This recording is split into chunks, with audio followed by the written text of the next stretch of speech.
Hey, folks. You know, I'm still sitting out here by the woods. I moved a little bit, right next to the river.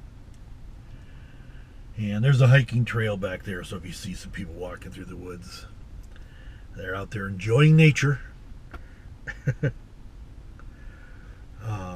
which is great. I like when people get out and,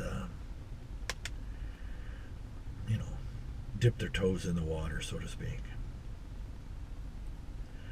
Anyway, um, I wanted to talk about a singular quote by an individual who everybody knows who he is because it is fascinating to me due to the fact that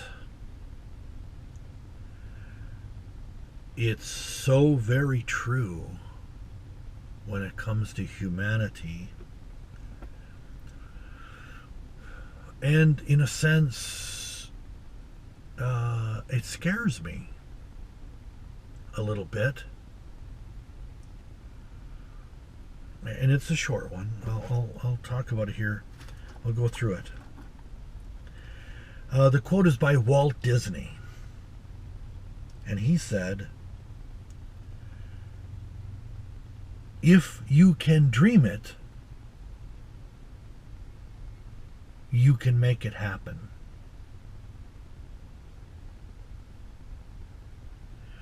Now, I think back to other writers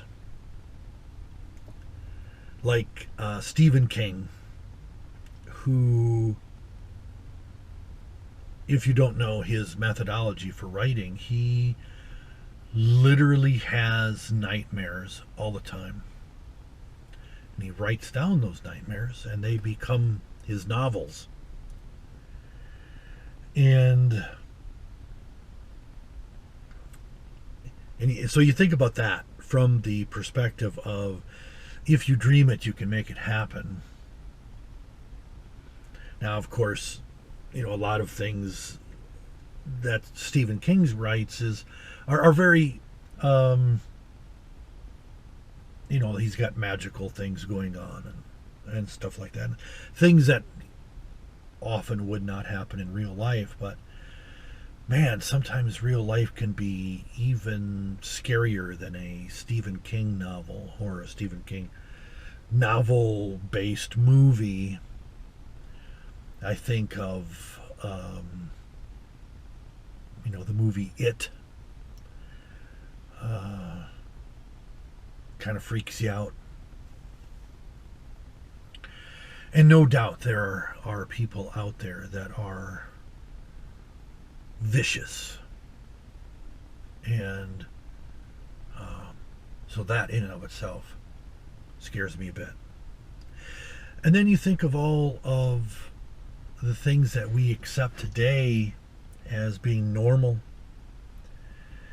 And so many things are directly based on science fiction writing.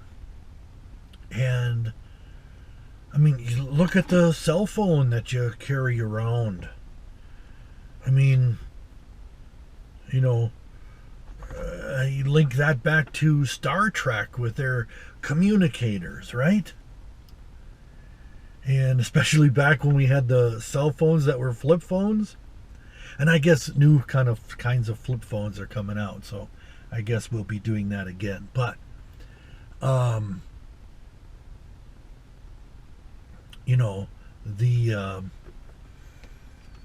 the ability that human beings have to have a dream, which then they can envision and share that dream, and then either they or somebody else makes that become a reality.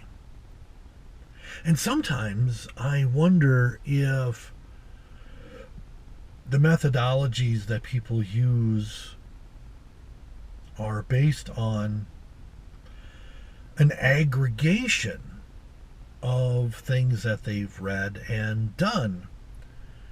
I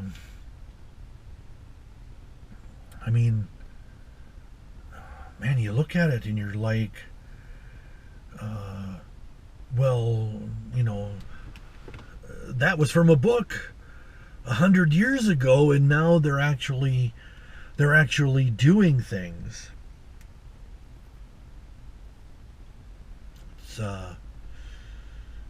It's interesting at best. Remember the Star Trek episode? No, it was the movie. The Star Trek movie. I think it was the first one, where a satellite that had been sent out from Earth makes this trek through the cosmos, and it ends up being engaged with a technologically advanced, they think, robotic race, and who turns around and sends it back after it has collected as much information about the cosmos as it could, and then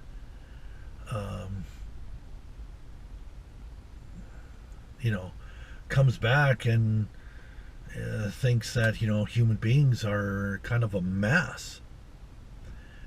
And we are.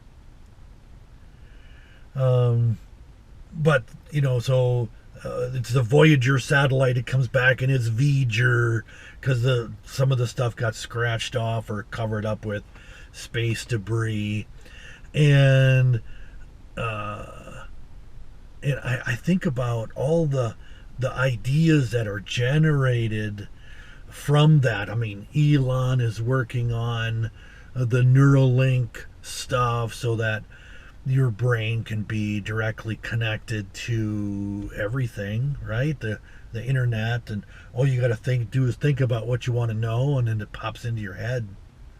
Just like in the Matrix, where Trinity needs to have the ability to fly a helicopter, and within seconds, the skill is uploaded into her brain. And it's scary. We're getting close to that, aren't we? I write about it, that kind of idea, in my novel series Powers of the Earth, where the person who develops the ability to time travel goes back and he brings Neanderthals to modern day time. And it turns out that Neanderthals, in my telling of the story, because their brain was 10% larger than ours is today. Think of what 10% means in your mental abilities. And so, in my telling of the story, Neanderthals have the ability to communicate psychically. Not only that, they have the ability to tap into the knowledge of one individual and then transplant that knowledge into somebody else. Remember, we talked about standing on the shoulders of giants. Well, what if you didn't have to relearn everything? You had that everything uploaded into your brain, with all of that base knowledge. What would you be able to create? The abilities of human beings would be transformational, and so fast. It would be dangerous, I believe. Anyway, so I put that out there in my book series, but So many of the things that we think today and that we do today are based on writings from the past. And I believe in aggregation. I believe that ideas get communicated. Not all are good. What if individuals are out there aggregating the negative in order to find ways to control other human beings? It worries me. And that's why the quote by Disney, I am sure, was meant to be a positive thing. But in my opinion,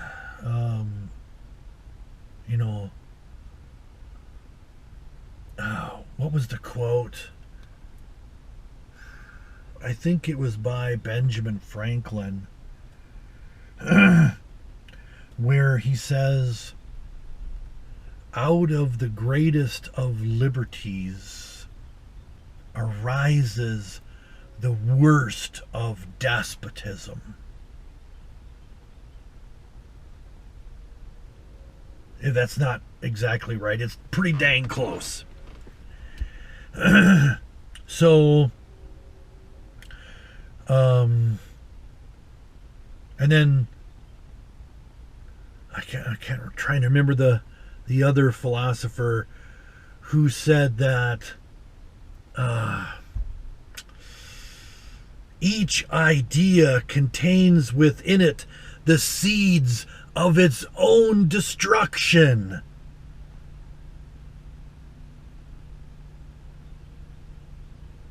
And I think there's something out there in the connected consciousness of all of us as human beings, this idea that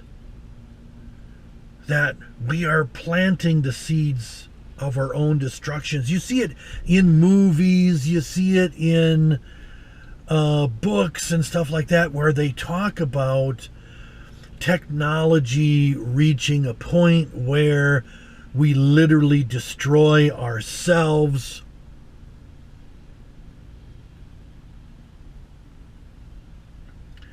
It's very viable possibility when you look at the capabilities that are out there in the world today, and the fact that we haven't even been able to overcome our own warlike nature.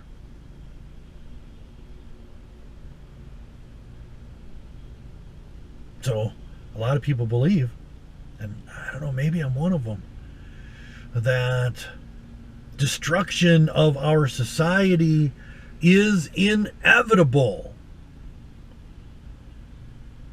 And maybe that knocks us completely out of existence. I don't think so. But it might set us back to square one. Maybe we become Stone Age people all over again. And there are scientists out there who believe that this has happened now multiple times. They look at, the digs that they're doing out there, the archaeology. Göbekli Tepe is one of the sites. There's one in India that they're now saying is tens of thousands of years older than people previously believed that society existed. Interesting. Anyway, I'll leave it at that. Think about that. So, please like, share, and subscribe. Comment. I often forget to say comment, please. And then, do me a favor and and recommend this channel out to other folks. All right? I appreciate it. I'll see you all later. Bye.